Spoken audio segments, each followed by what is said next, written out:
Welcome to Leo's Running and Racing on TVSB Channel 17 in Santa Barbara. Today I am in Canada, in Vancouver at the BMO Marathon Expo. Enjoying myself, seeing all the new products, and I'll be featuring some of the new products on this show today. Hope you enjoy the show and have a great run today. We're talking to Coach John Stanton. John, you're very famous in the running world. You've got a lot of books here. You've written books about walking and running. And you've got these little things here, which I really love. Now, how did you get started running, John? Well, I got started running because I was a born-again runner. I was 238 pounds and a smoker, and got running in order to lose the weight. I quit smoking, lost the weight, and went on and ran over 61 marathons and done 3 Ironman. And along the way, I became a coach too. Today, I think of myself more as a coach. Now, what do you tell people out there that want to run a race? How do you inspire them? Well, number one is think of your race is all about celebration of your training. You know, the hard work is done in your training. Race day is a day of celebration. It's like graduation day from school. You get a medal, you get your picture taken, you get to throw your hat in the air, just like graduation. So don't look at it as a daunting, fretful task that you've got to do. Look at it as something that's going to be enjoyable, and make sure to smile at that finish line and look good in that finishing photo. That's right. Don't look down at your clock. No, don't look at the clock or you get a picture of the top of your head. The other thing we came up with is these pace bands. Early on when I was running, in order to run your optimally best time, you want to run an even pace all the way through. So to do that, I used to rate my splits on my arm. And then one day it was a hot, humid day, and I was running, and I waved my forehead, my goodness, and had ink all over it. Now what we do is we have these pace bands, which are time band.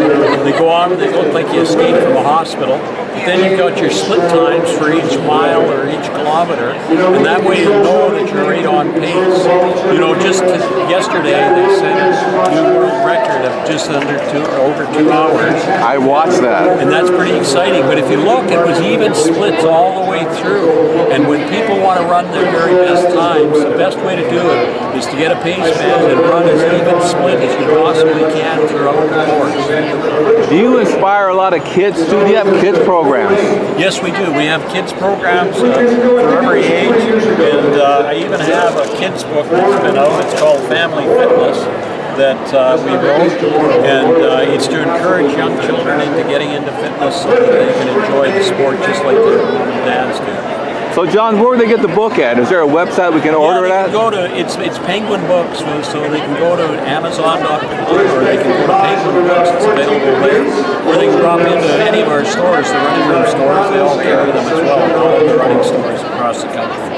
Well, John, thank you so much for all you do and your inspiration, and you have a good race anytime you race. All right, well, we'll see everybody at the finish line. Be sure that you arrive there upright and smiling. All right, John. Thank you. Good. Talking to Ben Twigg about the Bellingham Bay Marathon, half marathon, 10K and 5K, September 24th. How many years have you had this race? This will be our 11th year. We were founded in 2007. Did you start it? No, I was not in Bellingham yet. This will be my 6th year involved and my 4th year as race director. Where are you from, Ben? I'm originally from Moscow, Idaho. How'd you get to Bellingham? My sister has lived in Bellingham for about 15 years. She moved there for school, and I just always loved it whenever I visited, so eventually landed there myself. It's nice and cool there, isn't it? A lot of running trails. It is, yeah. Lots of great trails. Nice combination of waterfront, mountain access. It's a great place to live. Now, Ben, tell us about the course, the marathon course. What's it like, hilly? The marathon course is a point-to-point. It starts on Lummi Nation. It starts near Gooseberry Point, and the first several miles are on the water. It's beautiful. It's serene. It's a really nice start to the course. Eventually, the course comes into the city of Bellingham, through the Birchwood neighborhood, through Squalicum Creek Park, down by the marina, comes through downtown, and then through Boulevard Park, another really scenic part of the course on the water, and then comes back and finishes downtown, right across from Boundary Bay Brewery at Depot Market Square. So Ben, how many people do you expect? Total, we expect about between 2,500 and 3,000 total participants for all 4 races. We have a 5K, a 10K, a half marathon, and a marathon. Now, how about, is there any foundations you guys are raising money for? Yes, we support local youth nonprofit organizations. Our two main beneficiaries are the Whatcom FC Rangers Soccer Club and the Bellingham Bay Swim Team. And so they also supply the vast majority of our volunteers. About 90% of our volunteers come from those two youth sports associations, and then we also support several other local nonprofits. Are there a lot of kids participating in racing these days, like running? That's a good question. That's an area where we're trying to get more plugged into the schools, especially. We have some kids, but it tends to be more adults in our races, but we're sort of working on adding more kids and more youth programs associated with our races. Is there a website we can go to, Ben? Yeah, BellinghamBayMarathon.org. And is there a Facebook page? Yes, on Facebook and Instagram and Twitter, we are at Beham Bay Marathon. Now, you also have a lot of runs out of the stores there in Bellingham, don't you? Yeah. Fairhaven Runners? Yeah, Fairhaven Runners and B-Bay Running are the two main local running stores. We've worked with B-Bay Runners more over the years, but Fairhaven Runners is obviously an excellent store as well. And what kind of shoes do you wear? I personally wear New Balance. Zontes, just got these last week and I love them. And have you seen the Boston movie yet? I have not. It's coming Tuesday. Yes. To Bellingham. I'll be there. Really? I studied already once. Great. You'll love it. I would love to. Is it Pickford or where is it? Barclay Street. Okay, yeah. That's good to know. That's great to know. I did not realize that, so I'll be there. We'll see you there. Okay. Thank you, Ben Twig. You're welcome. Thank you. Talking to Peter in Vancouver, British Columbia about shoes. Got to have a good pair of shoes, right? Absolutely. It makes all the difference for your run. That's right. Now, these Sawming shoes, are they new? Relatively new in North America. The company started in 1991 in Sweden by Boreas Salming. He was an ex-NHLer and went back to start a sports company at home. So very big in Scandinavian countries, but only been in North America about 3 or 4 years in the running side of things. Is there a lot of runners in Scandinavia? Definitely, absolutely. A lot of adventure races, a lot of runners, yeah.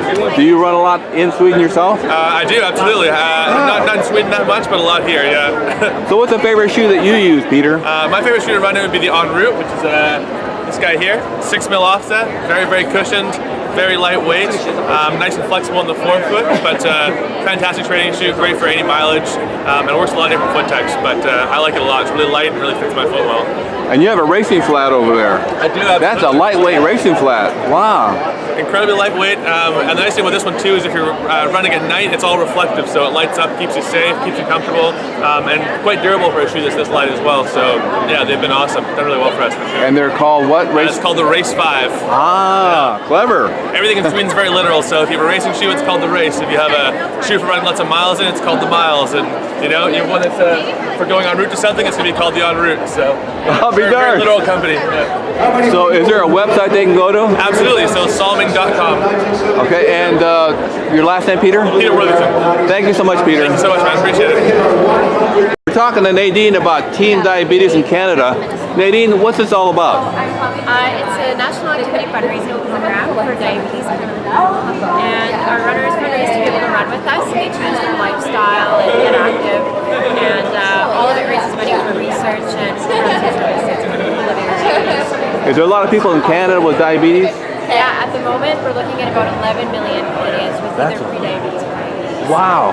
So what is a diabetic, what are the symptoms of diabetes? Many symptoms. One of them is you're thirsty all the time. Some of the complications could be like peripheral neuropathy, so you start losing feeling in your fingers and toes.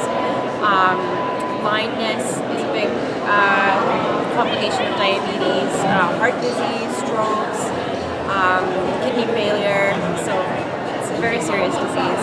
Now this is a personal thing for you because your family has diabetes, right? Yeah, my family does. I actually lost my dad to diabetes, so it's a very personal cause and mission for me. Now, are you getting yourself checked all the time? I do.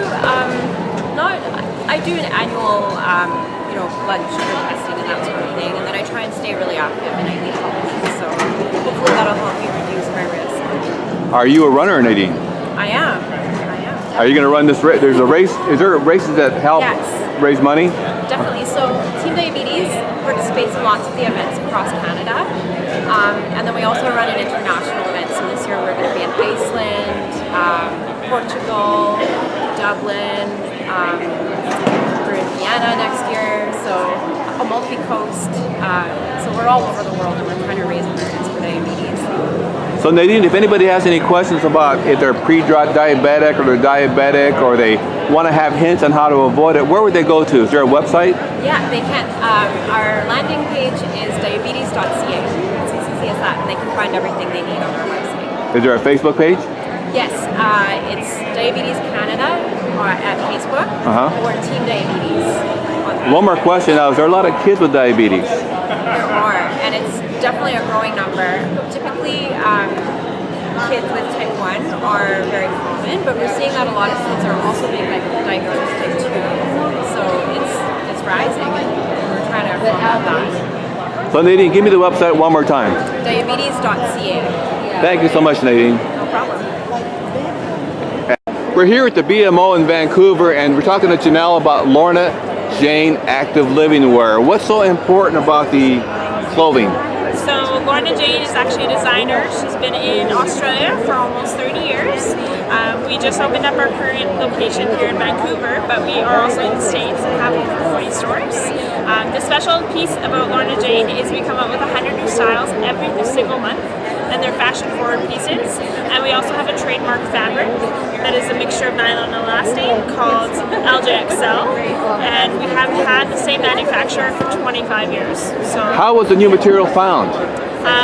Lorna, actually, she is the designer, and she started creating designs that worked for her as a dance fitness instructor.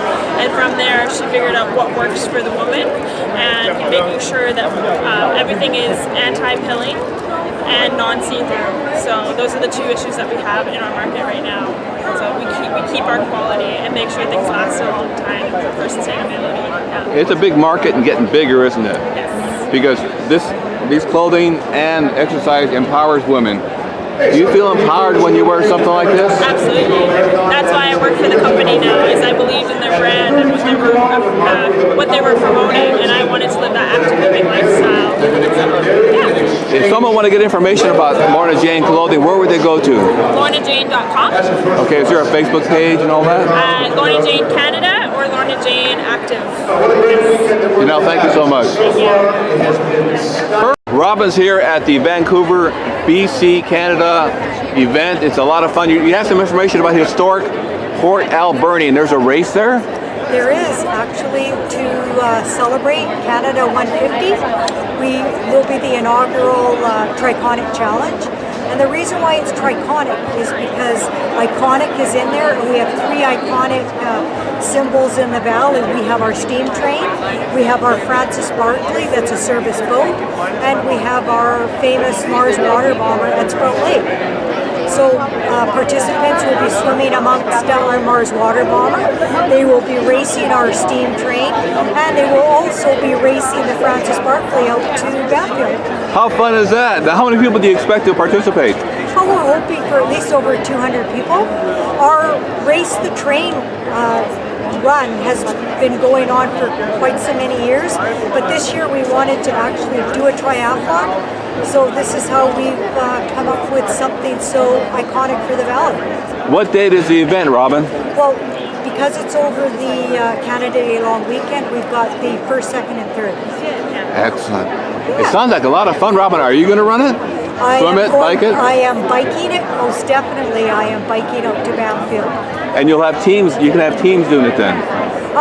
You can actually build your own, and it's actually a build your own race. So if you decide you maybe only want to bike, that's all you have to do. If you want to run, so be it, just run. But it's a totally build your own race. So we're really looking forward to it. We've got a lot of excellent feedback.